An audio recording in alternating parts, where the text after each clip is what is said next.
కడవరి రోజుల్లో ఉంటున్నాం. కడవరి పరిస్థితులను మనం చూస్తున్నాం. ఎక్కడైనా మనకు ప్రపంచంలో ఎక్కడ చూసినా గలిబిలే ఉందండి, నెమ్మది లేని పరిస్థితులు. అందుకే దేవుడు అంటున్నాడు, ఇప్పుడైనా మీరు ఉపవాసం చేస్తూ పరిస్థితులను బట్టి మీరు దేవుని సన్నిధిలో ప్రార్థన చేయండి. ఇది కడవరి గడియ.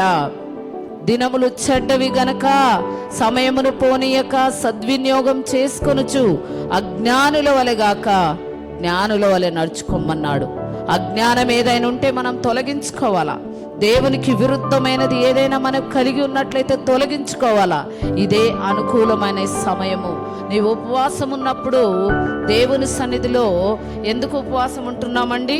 మన పరిస్థితులు మార్చబడాలని, మనకున్నటువంటి బంధకాలు తొలగిపోవాలని మనం ఉపవాసం చేస్తున్నాం కదా.